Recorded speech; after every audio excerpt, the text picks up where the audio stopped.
Hey guys, in this video, we'll be covering what major money milestones you should aim to accomplish in your 20s. The idea for this video came after a friend of mine, Kayla, who is 25 years old, wanted to know what else she needed to get done in her 20s to achieve financial freedom. So I am 34 right now, and I learned a great deal about personal finance, budgeting, and investing in my 20s. In fact, I was even a financial advisor for Bank of America Merrill Lynch when I was 25, and I attribute a lot of my investment knowledge to that experience. Now, when you're starting off at the age of 20, I feel like the college and education system here just don't really teach you that much when it comes to managing the adult world of finance. So this video is meant to be a one-stop shop for all of your financial needs to get a solid financial foundation going. I hope that you share this video with a friend who might need it, and then it becomes a resource for you in the future that you can reference at any point in time. So with that being said, make sure to hit the like button on this video and let's get started. This video first covers what it takes to build a financial foundation in chronological order, and that means we need to start with the first financial milestone, which is to pay off debt or stay out of student debt. So chances are, if you graduate college, you're likely going to have some student loans and you might even have some credit card debt. The average student loan debt in America is $39,000, and oftentimes if you're going to a 4-year institution or even a 2-year institution after transferring from community college,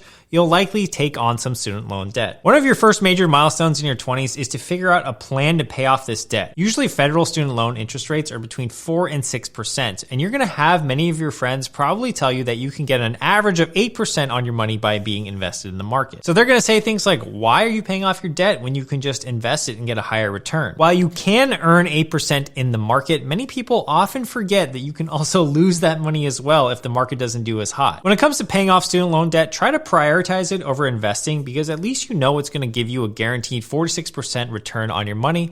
And the sooner you get rid of student loan debt, the quicker that weight is going to be lifted off of your shoulders and you can afford to take on more risk in life. The point of paying off debt is more so that you can afford to take these risks in your 20s uninhibited. When you're debt free, you might take a chance on a startup or a risky business venture that could net you maybe a 50x return in the future. But when you're burdened with debt, you're basically a slave to that debt and you have to continually service it, which means that you might have to compromise your best learning years by being forced to take a job you might not enjoy. If you're at the point in your life where you still haven't entered college yet, you may want to reconsider if a 4-year institution is actually worth it for you, because taking on massive student debt in the long run is going to be hard. Also, you can just go to a community college for 2 years and then transfer into that same 4-year institution your junior year. By the time you graduate, it's all the same anyway. No one will really care that you went to a community college your first 2 years. They're just going to see where your diploma came from, and if it's the same as all your peers, then there you go. All right, the next milestone you should be hitting, which should help with the first milestone of paying off debt, is to get a job where you can earn income and get experience. In your 20s, you want to try out as many jobs as possible and earn income at the same time. One of the things that you should strive for before the age of 30 is that you've hopefully found a career that you love and that you can work in for a while, because the highest earning potential usually comes from being in the same industry for a long time. Think of it this way: would you rather hire a plumber that has 1 day of job experience or someone who's seen 20,000 clogged toilets in their life over the span of 30 years? You'll probably want that second plumber because he knows exactly how to fix your pipes in a fraction of the time. The people that can demand the most amount of money in the market typically have been in their jobs for a long time. So in our 20s, we want to figure out what that is, or at least hone in on exactly what that's going to be. Now, if you don't find your job for life in your 20s, that's no sweat either. This milestone is more about getting experience working. Having experience is one of the most valuable things you can learn, because it'll also teach you of how important it is and how hard it is to make money. So I used to think in high school that $100,000 a year was going to be so easy to make, until I actually started in the workforce and realized, like, man, this job is going to take me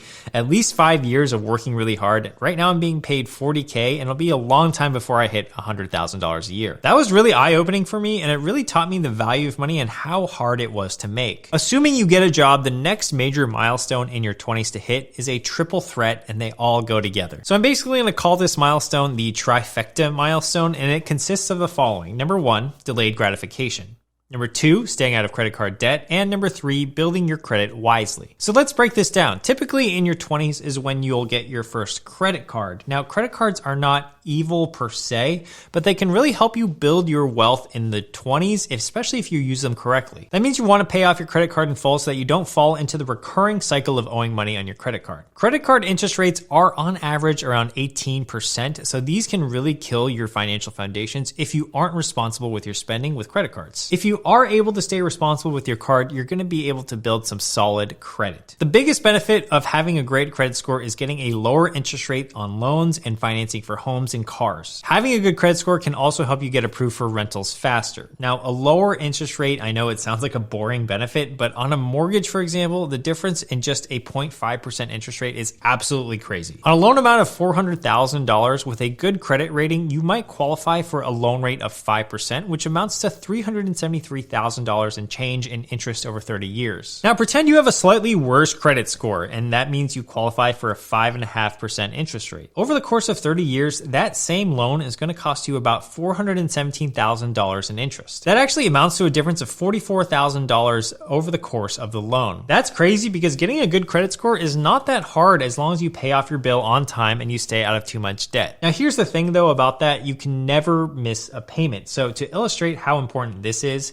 if you make 99% of your payments on time, you basically get a B. So literally with a credit score, you cannot afford to miss any payments at all, and that's why you should always have on auto pay when you can. And the last part of this trifecta milestone is simply delayed gratification. If you can delay your impulse purchases in your 20s, you're going to have an easier time compounding your wealth for the future, and that's simply due to the fact that $1 today is going to be worth more than $1 in the future. The more capital that you can accumulate when you're young, that means the bigger the base is going to be that you're going to have when it comes to investing and compounding your wealth. So let's pretend we have a person, A and B. They both don't invest from the ages of 20 to 30, but at least they save money. Person A saves up $500 a month, so by the time that they're 30, they have $60,000 ready to invest. Person B, on the other hand, they save up $750 a month, so they have $90,000 by the time that they're 30 ready to invest. Now pretend at the age of 30, they both start to invest in the market and they get 8% until they retire, and they both do the same thing. By the time they're 65, person A is going to have an $887,000 ending balance, while person B is going to have over $1.33 million. That's a difference of $443,000 just because person B was able to save a couple $100s more per month than person A from the ages of 20 to 30. So the next time you're looking at buying those Gucci slides, think twice because by delaying that purchase, you might be able to afford something way nicer later on in life, like a pair of Crocs. That was a joke. Hopefully you got it. The next big milestone in your 20s you should accomplish is having a savings goal, either for a house, a wedding, a dream vacation, or taking a risk like starting a new business. Having a savings goal, I think, forces you to create a budget, and that way you can work backwards from the goal itself. A big part of your 20s is navigating the fact that you'll be making an income, and your goal is to not spend all of it. In fact, if you can live below your means, it's almost always a good idea because it kind of goes back to this idea of delayed gratification. By living below your means and as you start to earn more income, you're going to be able to save for big goals like that down payment on a home, a wedding that you've always wanted, or an engagement ring. I know for me personally, I've been spending roughly the same amount of money every single month since the year 2014 because I track it in my expense tracker app. Starting out, I was spending about $1,500 a month on all my discretionary expenses, and I wasn't really making that much money at the time, about $45,000 to $50,000 a year. So basically, my income relative to my expenses was not that great. In fact, I was barely saving any money after taxes. But as my income personally grew, my expenses have always stayed roughly the same, and I've been living like I make $50,000 a year this entire time. Now, as a result of that, I now have a lot of money saved up, and I'm thinking about either putting a down payment on a house or a rental property in the Bay Area, which, let me tell you guys, is not cheap. Heck, I can even afford a lovely engagement ring without even having to worry about it damaging my finances. So, if you happen to be Taylor Swift watching this video, oh hey, or maybe another single lady, make sure you DM me. All right, all jokes aside, I was able to achieve this because I just really haven't changed my lifestyle that much. The thing with increasing your lifestyle and buying new clothes or new shoes is that they'll make you happy for like a temporary amount of time, but after that initial honeymoon period ends, your happiness level is right back where it started. So in your 20s, you really want to focus on the things that make you happy that aren't tied to spending more money, and that's going to go a long way in your life. Okay, but now you're probably wondering, what's the right amount to save? The next major milestone you should hit is building a budget. Now, many financial experts recommend the 50-30-20 rule, which helps you distribute your income. We'll get right into that, but first, I want you guys to do the following, and it's going to take you about an hour or two, but it's going to be well worth it. Basically, you're going to go into your bank statements and your credit card statements and just comb through them. Categorize each expense into a need versus a want. If it's an expense like rent, utilities, car insurance, health insurance, that would be a need. If you have discretionary spending like Jamba Juice, Waffle House, or Netflix, that would go into the want category. The 50-30-20 rule states that your income should be divided 50% into needs, 30% into wants, and 20% into savings. So that means if you're making about $5,000 a month, $2,500 would go towards your needs like rent and utilities, $1,500 would go into discretionary, and $1,000 should go towards saving for future investments. And speaking of investments, this next part of the video is the fun part. Assuming that most of you guys have most of your debt out of the way, a working budget, an income, and at least an emergency fund, this is where you want to start investing for the future, and you can do so starting in retirement accounts. In America, there are two types of retirement accounts that most people will want to open. The first is the Roth IRA, which is an individual